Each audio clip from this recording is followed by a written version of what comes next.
Welcome to the Rotary. It's a great day to be a Rotarian, and my volume is really loud. Is that different? Well, if I have to stand back here to talk, everyone's going to think I'm yelling. I'm turning you on, I'm going to turn you down. Oh, thank you for that.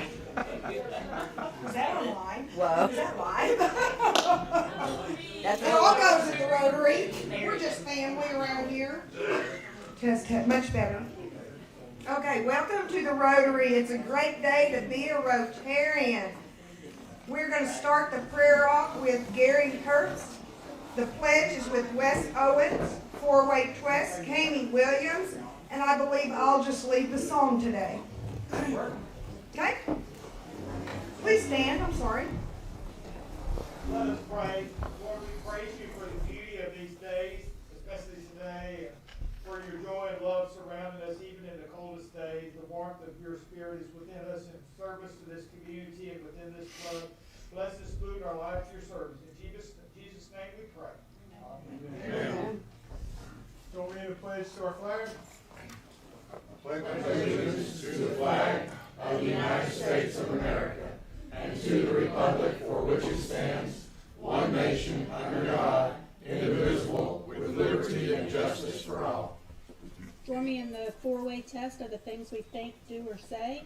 First. Is it true? Second. Is it fair to all concerned? Third. Will it be goodwill and friendships? Fourth. Will it be beneficial to all concerned? Well, I'm just going to sing one that everybody knows. And since we have a chance of snow today, jingle bells, Jingle bells, jingle all the way. Oh, what fun it is to ride in one horse open sleigh. Hey! Jingle bells, jingle all the way. Oh, what fun it is to ride in a one horse open sleigh. I was going to say, you may be seated. I was going to say in memory of Judge Duncan, because that was his favorite song when he had to lead the song. So, we have any visiting Rotarians? Do we have Rotarians with guests? David Weiland. I would like to introduce my friend and client, Jose Parra. He owns the Laredo Restaurant in Commerce and Don Toro in Bottom. Maybe another one or two in the very near future. And my friend Jose is from Ecuador. He and his wife and his whole family work in the restaurant together. And it's so good. Oh, it is good. Oh yeah, let me say about that restaurant. If you want the best short chicken tortilla soup in Hunt County, go to his restaurant. Hey. Or Mark. I have with me my daughter, Haley. Whoa. Which requires a pen, so we can update this with.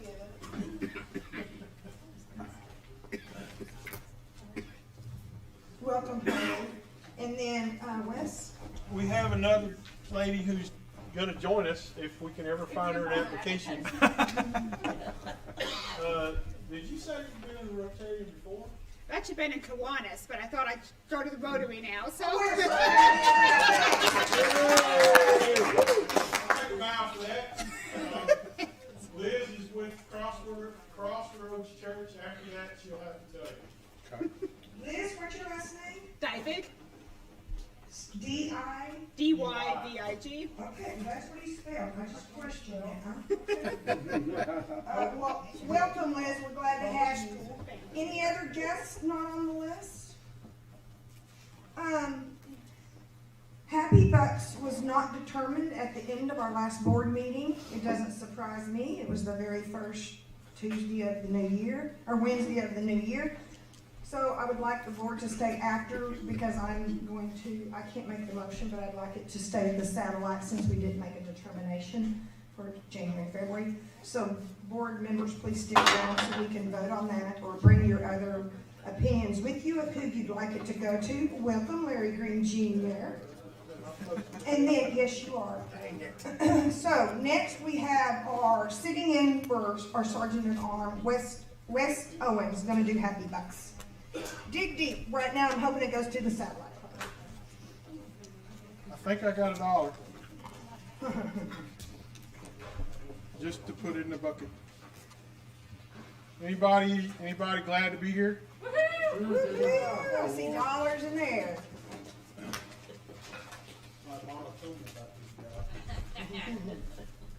I've got $2, one for myself and one for my husband, because, you know, we came back from the cruise last week and we were being cautious, but, you know, by this weekend we determined we did not have COVID from the cruise. So, yay! They actually did a fantastic job. No. But everybody said, you're going on a cruise, you're stupid, you're going to get COVID. But actually, I think I was safer on that boat than I was here in Greenville. So. Absolutely.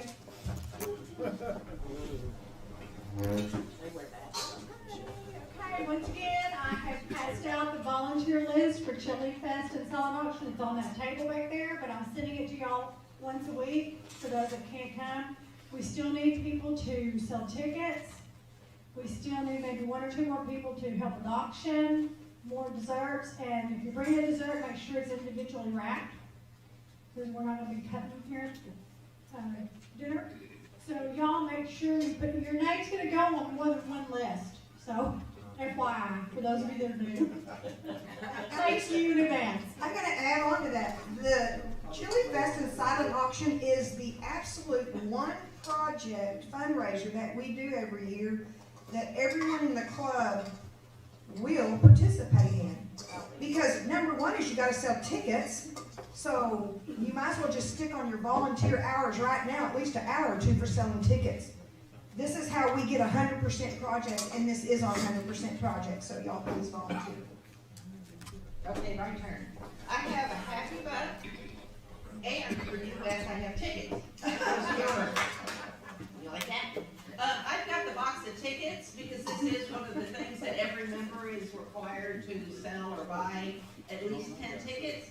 So if I did not give you your ticket package, come by and see me before you leave, and I'll get them all put out to you, okay? That's not how this is That's supposed yours. to work. There I'm you not go. supposed to get stuff as fast as Well, I'm gonna piggyback on the colleagues here. Before coming today and actually getting my physical tickets, you can see the bill there. I've already sold 2.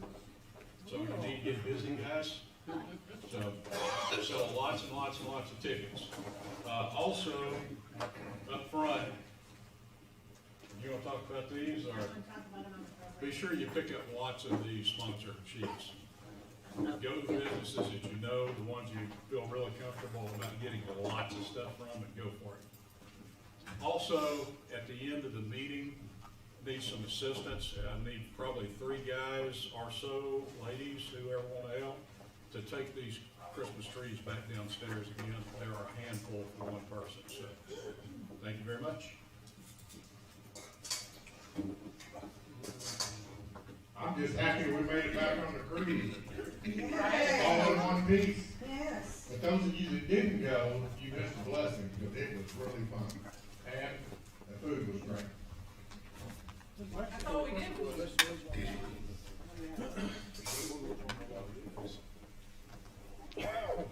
No? No. So many dollars. Nothing? Nothing? Just glad to show up. Yep. I got one digging for a 10. That's not a 10. No, I'm That's not a 10. It was more than one. More than one. Well, my wife and I have been taking care of our youngest grandchild the last 2 or 3 weeks. She's doing most of it to keep him out of his daycare, where 6 of his classmates have caught the COVID. So we're so happy he's at home and he's healthy. So. Anybody else? Oh.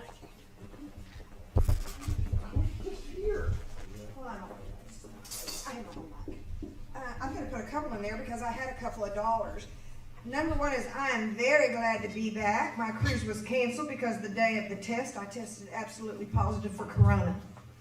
I was sick for 13 straight days.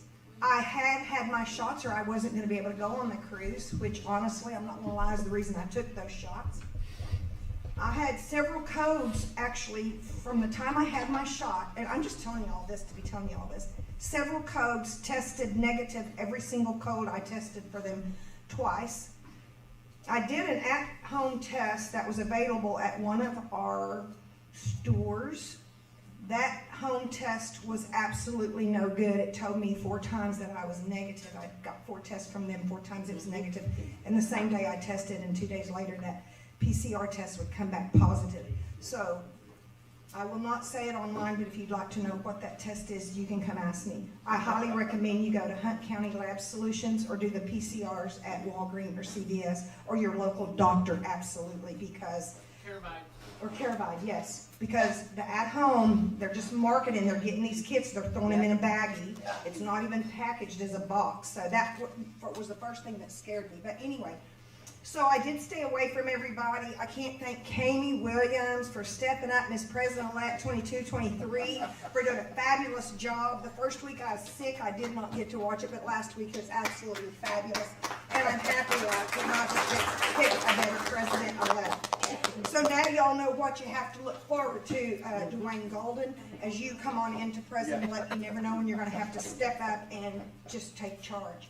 Okie dokie. And so other than that, I am happy to say that my grandchildren, I babysitted them the day before I got COVID or Corona, and they did not get it. So they amen. Okay. Any other happy bucks? Deck of Destiny, Wes. Liz, will you pick us a number? Oh boy. All right. 8. 2. Yeah. 3. 6. Yes. 8. Oh. 8. 8. Right here. Look at there.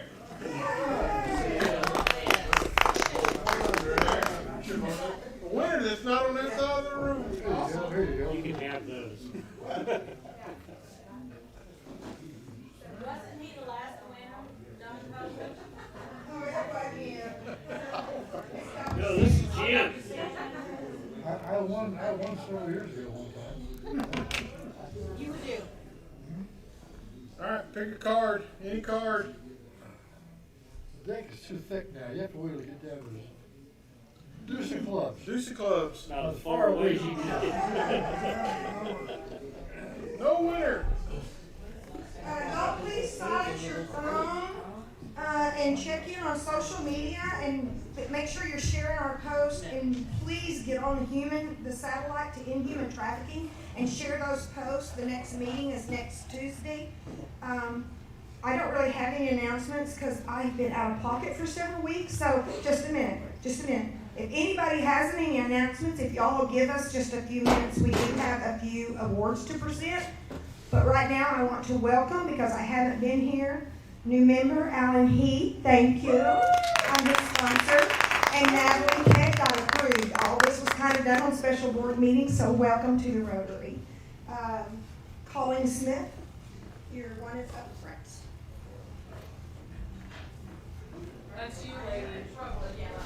Yep. What'd you do this time? Why don't you just go ahead and make your announcement while you're up there, Colleen? Oh. Whatever you do, don't accidentally go to the board meeting unless you absolutely have to. That wasn't the board meeting. Somebody sent me an email and told me to be here at 10:30. It was God. God sent it to you. It was. They've got me wrapped in for president in about 3 years.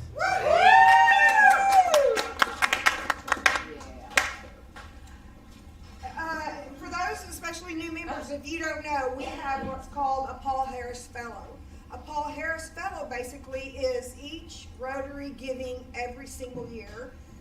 Gloria will hold out $10 a month, or you can pledge your $100 a month or a year. $10 a month or $100 a year. And then after 10 years, once you have accumulated $1,000, then basically you get to become what's known as a Paul Harris Fellow. Sustained member? Is $100 a year. Okay, so you have to make sure you continue your $100.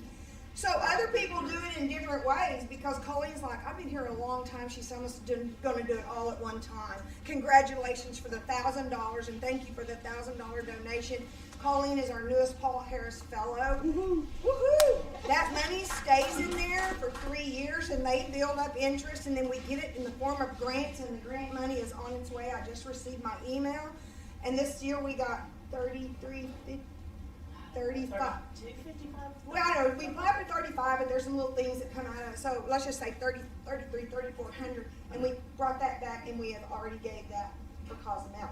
And so did a couple other clubs for us. So anyway, that worked out real well. But here, congratulations. I'm going to kind of let you hold this, and then I will help you hold your beautiful pen. Okay.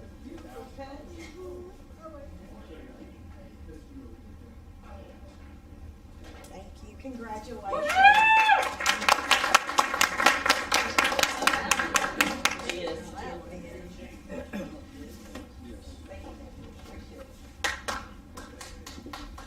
Proud of her.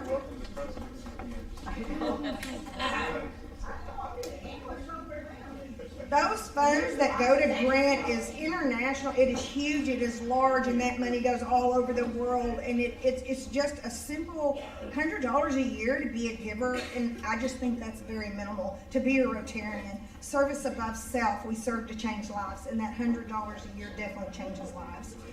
The next one is I have a new membership badge presentation, and David E. asked David Weiland to come and present this badge. David. I'm going to ask Natalie Pegg to come to the front.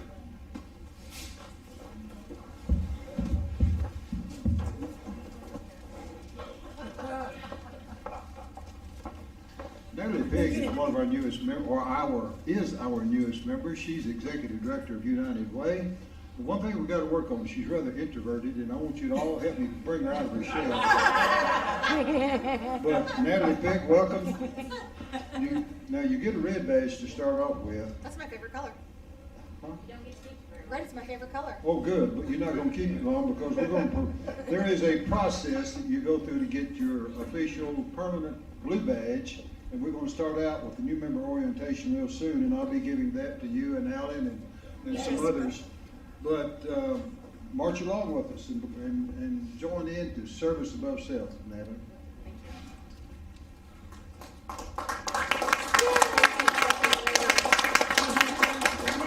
Natalie, I have your tickets.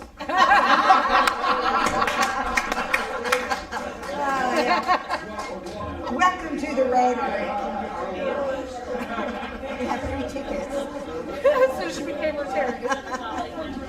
Okay, I'm going to let Gloria come up for just, I don't mean a few minutes, but Gloria does want to talk about the auctions and the sheets and everything else. And then Dwayne, as soon as she's through, you can introduce our program today.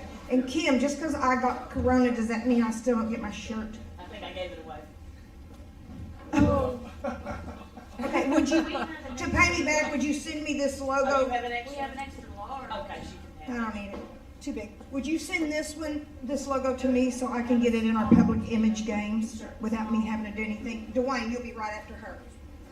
Thank y'all. Okay, in the back are a bunch of auction slips. Those are businesses, local businesses for the most part, some are outside of Greenville, that we want to ask for donations for our auction. Some people give multiple items. So some of the numbers you'll see are like Applebee's has, their number may be 32-1, 32-2, 32-3. Danny Leinert gave a whole bunch of stuff last year, so he's got like 6 tickets back there. If you have one of those dash numbers, I will probably try and make sure you get, well, I will make sure you get all of the tickets for that company. We just have to do it like that because of how we do our auction, so that we can keep track of each line item. And on your desk, I know I put the volunteer hours stuff, but what I really need on the back of it is for you to write your name and what line item numbers you took from the back. We want everybody to work at least five tickets. If you're retired, Byron, Rich, if you guys would, you can take more. You can take places you used to be affiliated with. This year, I did not print names of people who have previously worked some of those items, mainly because the program messed up. I tried 3 times and it just wouldn't print those names out. I'm not real sure why. Yeah, what do I know? So we kind of get to start over, which is a good thing, because sometimes it's good for somebody new to go do that. But the reason we do these slips is so that there aren't 50 of us going to the same business asking for the same thing. So only work your slips, unless it's your business.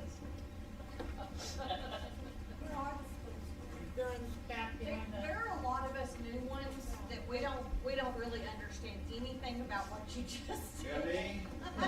Like us, like slips and all that, like we don't. We don't really understand. These slips are in the back. You're gonna pick, yes. You're gonna pick slips for people you wanna go ask for donations for the auction. The names of the companies are already on there, just pick what you want, and then do we also have extras that are blank? I will be bringing blank ones next week. Because I've already got It can be whatever they wanna give. You fill that out and return it with your item. Yeah. You give them the top slip so that they've got a record for their taxes, and you bring the bottom slip back with their donation, the yellow part.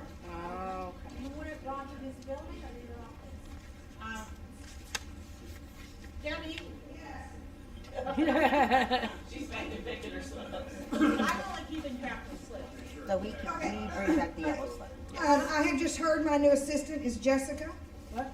To run the auction. Oh. She said, we're mentoring you and next year you will be taking over because I'll be running the auction. Well, I hadn't told her all of that.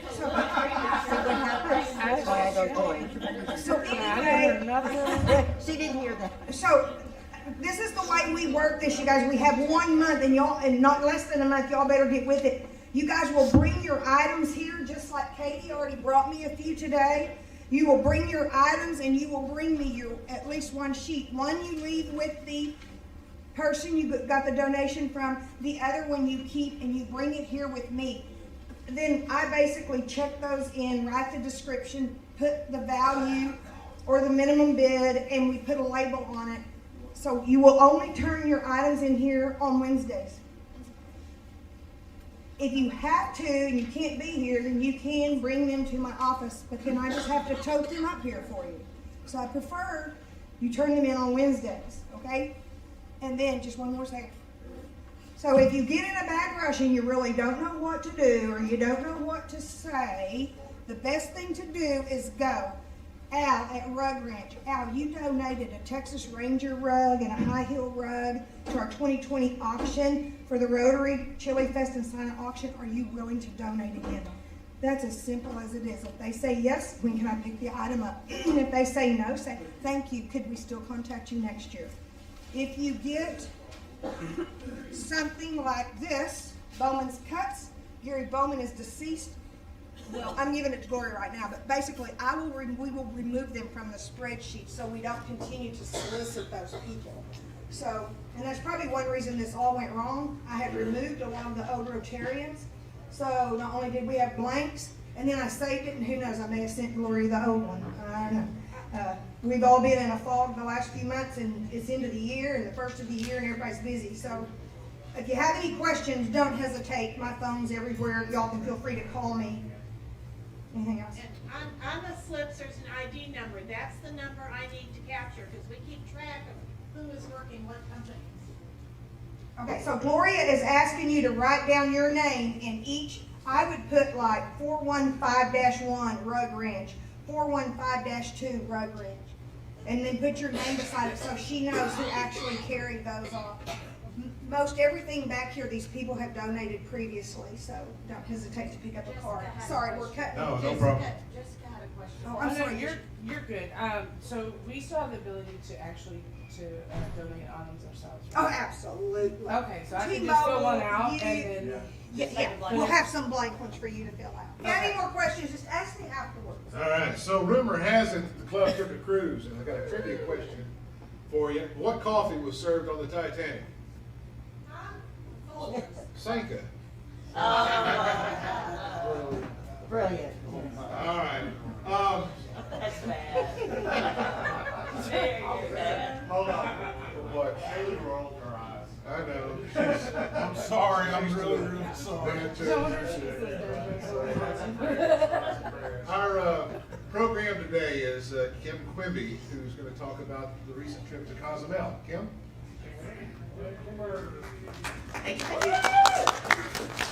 And I'm not doing this alone. I'm going to start out, and then David's going to speak. Well, Larry's going to speak first, and then David and Katie. So I'm just going to start briefly with this picture. In 2011, we went to Cozumel for the very first time. I was president at this time, and this is our picture. And our project was raised garden beds at the CAM school for kids with sensory disorders. And we made it high enough so they could be in a wheelchair and go around and learn to plant and grow. From there, we went on, and as most of you have heard, but not all of you, we went on to do a woodworking department at the school, a commercial kitchen at a larger school so the kids could be more self-sufficient at home and possibly also get jobs. Then we went and we made a computer lab, and we got an international grant for that was $33,000. And we did a computer lab, and because of the computer lab, some of those kids got to graduate out of that school and move on to the standard school, which was great. We did not go last year. We've been every year except for 2021. And it just wasn't feasible last spring. But the schools are now, and we've stayed with CAM every single year. They've asked us to work on a garden project again almost every single year. And we were like, we want to stay with kids. We didn't see and this was probably me more than anybody else, I didn't see whether it was a sustainable project and a real need for Cozumel. And the kids were, to me, that we needed to stay with them. Well, now the schools, all of the schools, are on a voluntary basis. The teachers are voluntary, the school is voluntary, CAM school's closed. It's very, very sad. And I can only hope that that will change and come back. The primary industry and the only moneymaker in Cozumel is tourism. So as you can imagine, the last 2 years have been extremely devastating to the island. They don't grow anything on the island. They have to ship every single thing in. All of a sudden, everybody's out of work, and everybody's going to soup kitchens, and they don't have any money on the island at all. They were getting shipped like roast and would have to feed like 350 people. They just made stock out of one roast, and they had rice and things like that. It's devastating. So we revisited the garden idea because they all know now that they need to learn to grow something. They need to learn to build their soil, and they need to be able to feed themselves at least on the island should anything happen like this again. And eat healthy. And eat well. And then there's a diabetes issue. Katie and I were down there, and they started a whole diabetes clinic type thing, an education program to try to get them to start eating healthy. The water is not any good in Cozumel, so it has to be super filterized and all this stuff, or they have to bring it in. And so they start at a very young age drinking sodas. So they give their kids 2-year-old soda to drink because it's available. So that's what's led to a lot of the diabetes problems and things like that. So anyway, this whole project has to do with eating healthier, learning how to grow your own food, be more self-sustaining on the island. And I'm going to hush because everybody's got to talk. Sorry. So, we jumped up to now. This is kind of what the funding was in the planning for this project. We gave as a club from our international funds, and the Happy Bucks, half of the Happy Bucks goes toward our international project. Deck of Destiny, thank you, not Happy Bucks, Deck of Destiny. We gave $3,500. Our district matched that at some weird percentage to be $3,255. Then we asked Cozumel to ask their friends to join in on this project too. If you had anybody that wanted to join in so we could do everything we wanted to do, ask them for money. So Pflugerville, Texas was actually down there when we were there, and they gave $2,500. Sanford, Maine, brought down $1,000. This is him in the bottom left picture. That's Dakin Denny up there. I have to get people to run cash. Dakin Denny brought cash, our $3,500. Heath and I brought the $3,255, and then Oregon's still going to come in with $1,000 in the next week or two to continue this project. So it's pretty incredible how one club, a little bit of money, can come up with $10,900. Heath is sitting in one of the backyards of the project. This is behind the fire station on December 4th or 5th. So y'all know what it looks like now, but that's what it looked like. There was nothing there. That's the back of the fire station. Katie went with us also, but she was working on human trafficking as it was some special day. So we are not quite there yet. This is us on the cruise ship, and this is all of us getting off. The Jordans were with us, but they didn't make the trip because Gloria wasn't walking too well that day. Her hip was bothering her. So this is what Katie did. So, Katie, would you mind saying what day it was? And You want me to just do my part now? yeah, go ahead and do yours. Okay, so the reason that we ended up splitting off and doing two separate services on that day is back in June last year, or July last year, when this Rotary year first started, our new district governor said that, okay, everybody, on January 15th, we're going to attempt to do a service on that day in the entire zone, from Canada all the way down to Latin America, regarding human trafficking.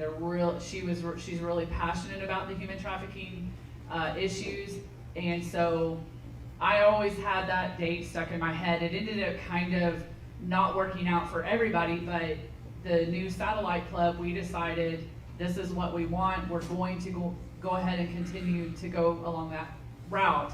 And so in the satellite club, we planned on all getting together to complete a service on January 15th. And in November, when I was at Roundtable, I finally put two and two together and looked at my calendar and went, uh-oh, I'm gonna be on the cruise that day. So then I had a brilliant stroke and said, you know what, let me reach out to the Cozumel Club and ask them if there's anything that I could do while I'm down there in regards to human trafficking. And they were super excited to partner on a new service that we can continue to carry on for years to come in that regard. And so what I ended up doing, myself and my husband, is we went a separate direction. I went with Dora Uribe, who is the incoming president for the Cozumel Club. And any of you that have been to Cozumel before and you remember Isaac, he's crazy and fun and we love him. That's his sister. She's a lawyer and she works for the state of Quintana Roo down there. So she said this is a perfect opportunity. She's very passionate about this subject. And what she did is she brought myself and my husband to, first we went to this room, that the planetarium down there. Yes, it was a really cool planetarium, offered us a venue because the lady who runs the planetarium down there is a Rotarian. And so we had this room where one of the professors down there actually had put together an entire presentation. What they wanted to do most and first is to explain to us what they were doing, what they're already doing in regards to human trafficking. I don't know if you know this, but it's a huge problem in Mexico. Okay, it's a huge problem everywhere, but it's been a huge problem for a long time in Mexico. So I want to tell you some of the things that I took photographs. the man over here in the lower right-hand corner, that's the man who's doing the presentation. That's Victor Hugo, not the one that wrote the book. This is the current Victor Hugo. And he was doing the presentation, and this is myself and my husband sitting there. And Damien is Dora's son, who was able to translate everything that was being said, thankfully, because I understood a lot of what was up on the presentation, but I just couldn't understand everything they were saying. And so I would get up and take pictures, and then I went home and translated those. And so I'm going to give you a couple of statistics. He said the United Nations Office on Drugs and Crime declared that a quarter of the victims detected in this area, talking about America, Mexico, and Canada, are used for forced labor, of which more than half of those victims, the men, more than half of them are men. So grown men, 56%, women, 18%, boys, 14%, and girls, 12%. That doesn't look like America at all, right? And probably not Canada. So considering they're talking about the entire continent, you can imagine when those are the statistics that are coming out of North America, that's how much is going on in Mexico, where 56% of the human trafficking are adult men.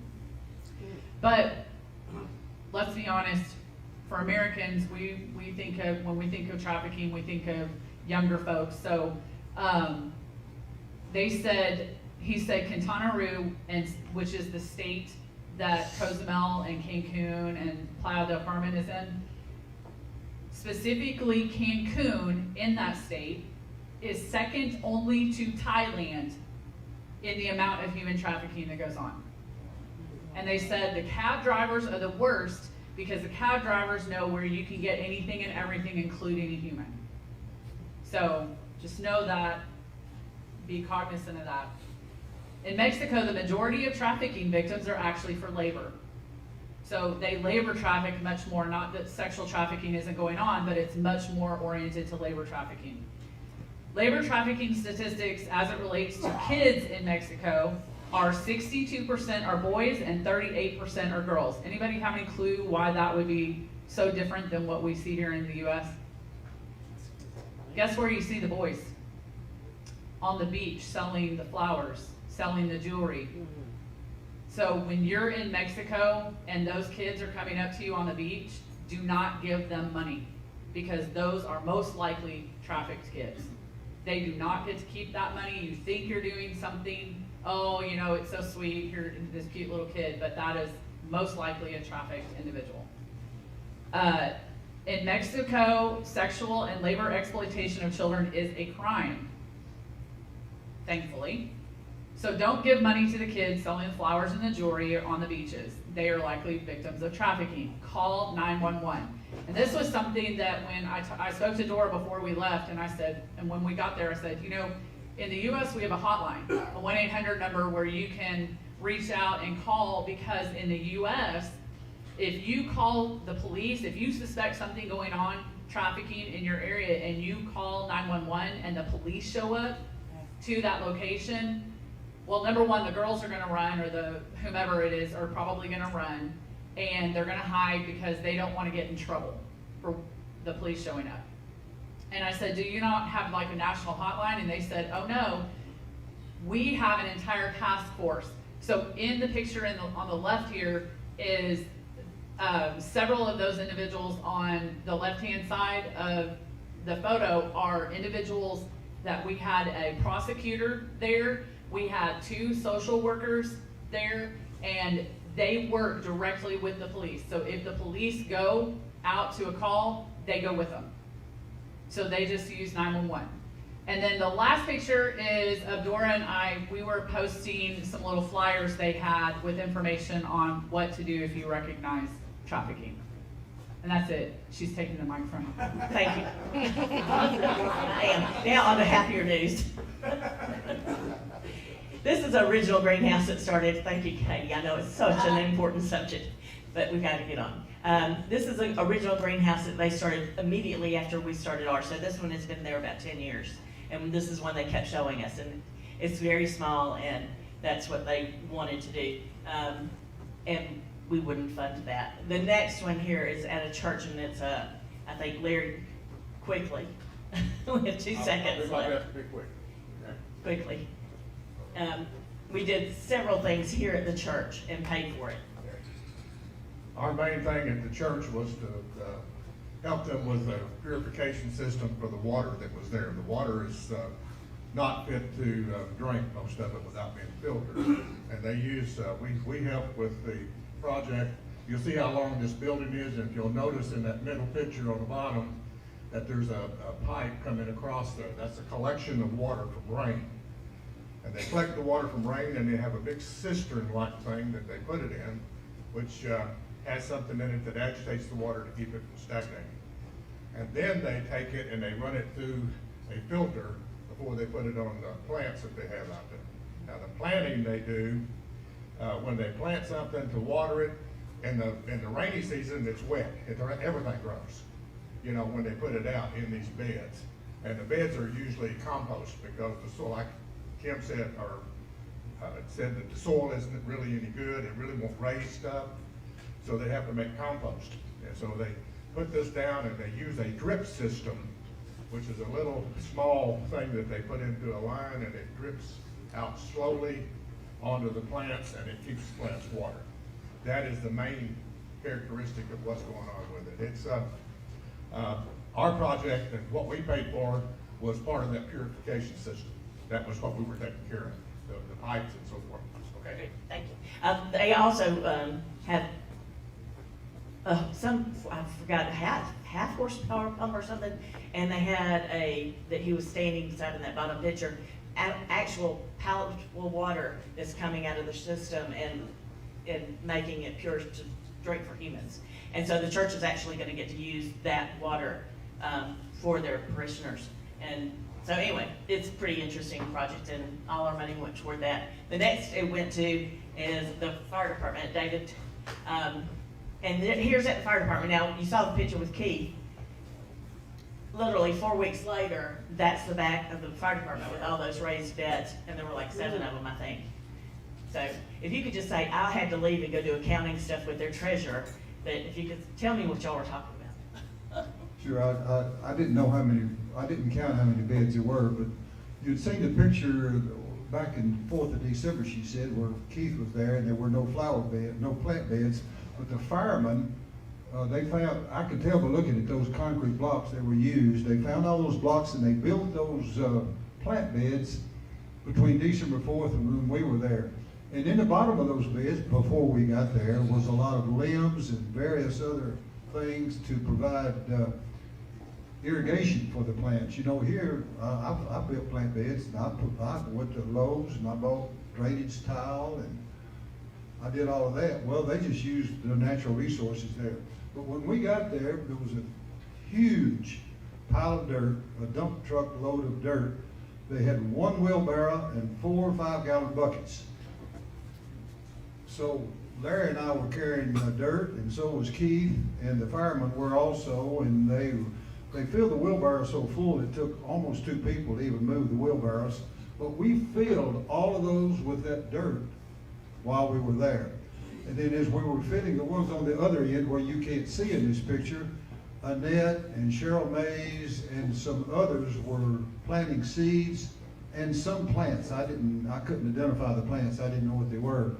And but they watered the plant beds down before they started planting, and they had a worn out hose with no end on it and about 3 different streams of water squirting out of it. They just use whatever they have. This is an impoverished area, but they're happy. They are an amazing people, I think. Now, we consider it a blessing to be able to help.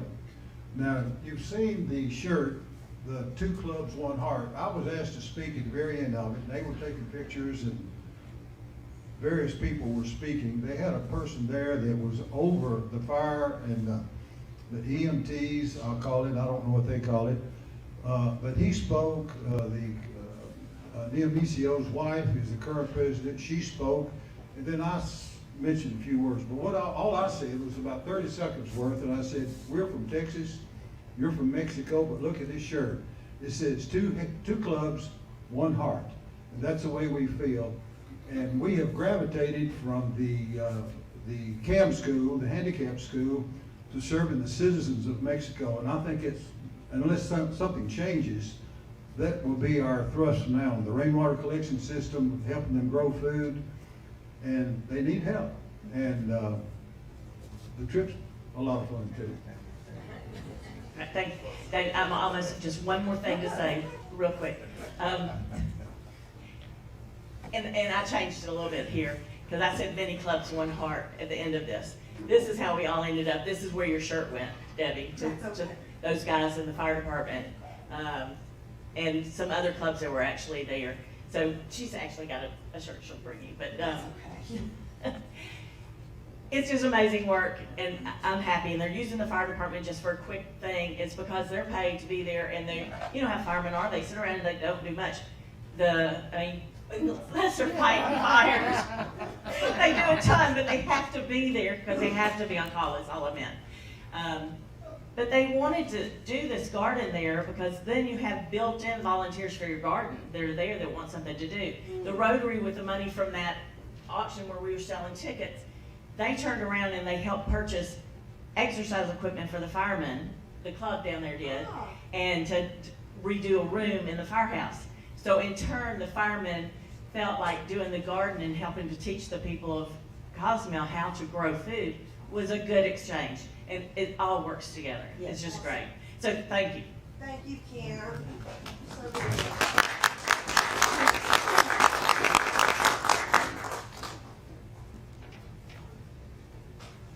Well, I hate that I had to miss that trip. I've been down there, I think, 3 times. I think I didn't get to go the year before or something, but I really hope that more people will consider going, whether we go back this year or again next year. You know that we will. I'm going to stick around. We're going to have a quick board meeting, y'all. This won't take 30 seconds. If anybody has questions about these slips on the back, please go pick them up. Did anybody pick up Blackland Outdoor Power? May I have it? Sure. I've already contacted him and Representative Brian Slayton, so I did get his. So I just don't want both of us touching people. And get your tickets from Colleen. She registers what you take. Remember, you need to sell 10. And help with the Christmas trees, getting them downstairs. Help Bob. Okay, I think that's Rotary for today. Y'all serve to change lives. A real quick board meeting. Come on. Hey, I need to add an agenda item.